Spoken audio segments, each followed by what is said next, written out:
আসসালামু আলাইকুম। আজকের রেসিপি আলু দিয়ে মুরগির লাল ঝোল। শীতকালে কিন্তু এই রেসিপিটা কিন্তু গরম ভাতের সঙ্গে, রুটি পরোটা সব কিছুর সঙ্গে খুব ভালো লাগে। তো প্রথমে আমি এখানে সর্ষের তেল দিয়ে তার মধ্যে হলুদ এবং লবণ দিয়ে খুব ভালো করে গরম করে নিয়েছি। এখন এর মধ্যে আমি দিয়ে দিচ্ছি দুটো বড় সাইজের আলু। আমি এখানে মিডিয়াম সাইজ করে কেটে কেটে অ্যাড করেছি। এখন আলুগুলো খুব ভালো করে আমি লাল করে ভেজে নিয়েছি। সব আলুগুলো ভাজা হয়ে গেছে।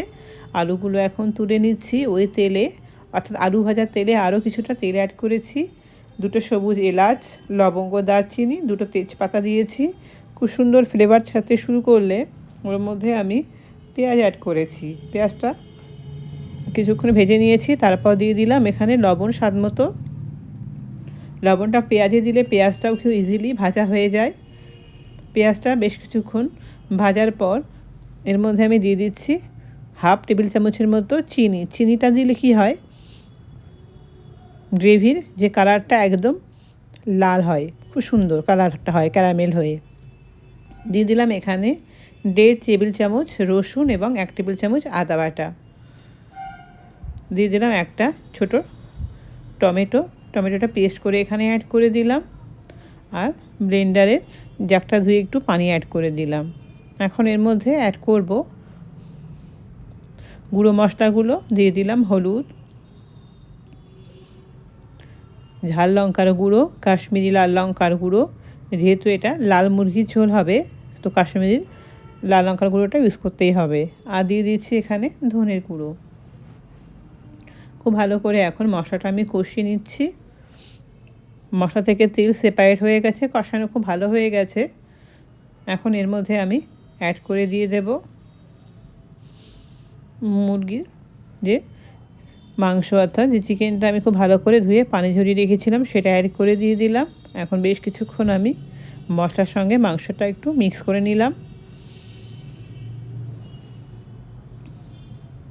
এখন ঢাকনা দিয়ে ঢেকে আমি এটা মিডিয়াম টু লো ফ্লেমে কিছুক্ষণ ঢেকে কষিয়ে নেব। 6 থেকে 7 মিনিট লো টু মিডিয়ামে ঢাকনা দিয়ে ঢেকে আমি মাংসটা কষিয়ে নিয়েছি। এখন খুব ভালো করে মাংসটা আমি নেড়ে চেড়ে দিচ্ছি।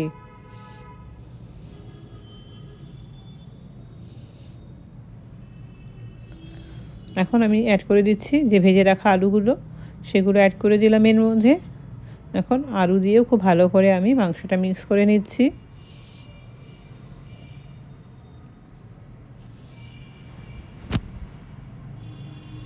এইভাবে শীতকালে একবার আলু দিয়ে মুরগির মাংসের এরকম ঝোল রান্না করে খাবেন, বেশ ভালোই লাগবে। ঢাকনা দিয়ে বেশ কিছুক্ষণ আমি রান্না করে নিয়েছি, অর্থাৎ কষিয়ে নিয়েছি। এখন খুব ভালো করে নেড়ে চেড়ে দিচ্ছি।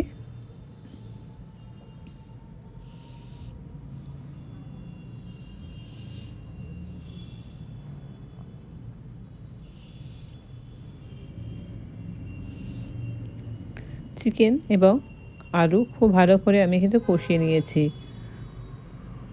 দেখতেই পাচ্ছেন একদম মশলা ড্রাই হয়ে গেছে। এখন আমি এখানে ঝোলের জন্য পানি দিয়ে দিলাম। পানিটা অবশ্যই গরম পানি ব্যবহার করছি, যেহেতু এটা চিকেন আলু ঝোল হবে, সেজন্য পানির পরিমাণটা একটু বেশি দিয়েছি। খুব ভালো করে নেড়ে চেড়ে দিলাম। এখন ঢাকনা দিয়ে ঢেকে আমি এটা রান্না করব 15 থেকে 20 মিনিট লো টু মিডিয়ামে রেখে। 15 থেকে 20 মিনিট পর আমি ঢাকনাটা হালকা করলাম। এখন দিয়ে দিলাম অল্প এখানে গরম মশলার গুঁড়ো। আর যেটা দিব সেটা হচ্ছে ভাজা জিরে এবং গোলমরিচের গুঁড়ো। এখন খুব ভালো করে মশলার সঙ্গে মাংসটা মিক্স করে নিলাম। আমার চিকেন আলু ঝোল কিন্তু একদম রেডি। 5 মিনিট মতো আমি ঢাকনা বন্ধ করে ঢেকে দেওয়ার পর হালকা করলাম। লবণটাও চেক করে নিয়েছি, পারফেক্ট হয়েছিল। সবশেষে ওপর থেকে চিরা কাঁচা লঙ্কা দিয়ে ঢাকনা দিয়ে ঢেকে আমি গ্যাসের ফ্লেমটা অফ করে দিয়েছিলাম। 10 মিনিট পর দেখাচ্ছি, দেখুন তৈরি হয়ে গেছে চিকেন আলুর লাল ঝোল। রেসিপি কেমন হলো কমেন্টে অবশ্যই জানাবেন। দেখা হবে আপনাদের সাথে নেক্সট কোনো রেসিপিতে।